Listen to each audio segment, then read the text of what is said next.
بسم اللہ الرحمن الرحیم۔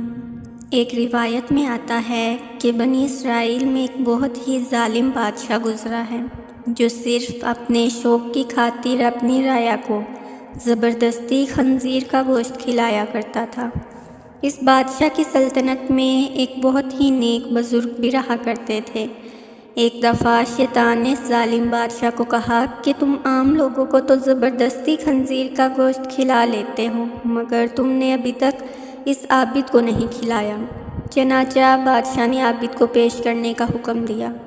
جو سپاہی اس عابد کو لینے گیا تھا وہ اس عابد کو اچھی طرح جانتا تھا۔ اس سپاہی نے عابد سے کہا کہ اگر تم بادشاہ کے پاس جاؤ گے تو وہ تمہیں بھی خنزیر کا گوشت کھلائے گا۔ ایسا کرو، مجھے ایک حلال جانور ذبح کر کے دے دو۔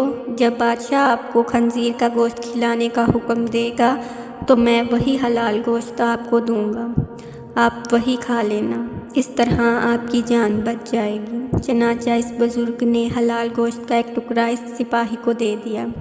جب بادشاہ کے دربار میں بزرگ کو پیش کیا گیا تو بادشاہ نے کہا کہ خنزیر کا گوشت کا ٹکڑا لایا جائے اور اس عابد کو کھلایا جائے۔ چنانچہ سپاہی نے وہی حلال گوشت اس عابد کو کھانے کے لیے دیا، لیکن عابد نے کھانے سے انکار کر دیا۔ سپاہی نے عابد کے کان میں کہا کہ یہ وہی حلال گوشت ہے جو تم نے مجھے دیا تھا، اس لیے اس کو کھا لو، لیکن عابد نے پھر بھی انکار کر دیا۔ بادشاہ کو بہت غصہ آیا اور اس نے جلاد کو حکم دیا کہ اس عابد کا سر قلم کر دو۔ جلاد کے آنے سے پہلے وہ سپاہی اس عابد کے پاس آیا اور کہا کہ آپ نے وہ گوشت کیوں نہیں کھایا، حالانکہ وہ گوشت تو حلال تھا۔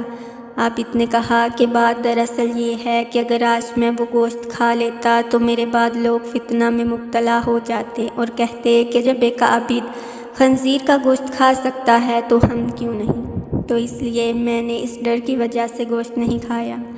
اب چاہے میری جان جاتی ہے تو جائے، لیکن میں یہ نہیں چاہتا کہ لوگ میری وجہ سے کافر ہو جائیں۔ چنانچہ جلاد آیا اور اس نے عابد کا سر قلم کر دیا، اور اس طرح عابد نے فخر سے جام شہادت نوش کر لیا۔ آخر میں اللہ تعالیٰ سے دعا ہے کہ اللہ تعالیٰ ہمارا تعلق بھی ایسے علماء کرام کے ساتھ کرے جو صرف لوگوں کی بھلائی کی خاطر سوچیں اور تاریخ کے اوراق میں اپنا نام شامل کریں۔ آمین۔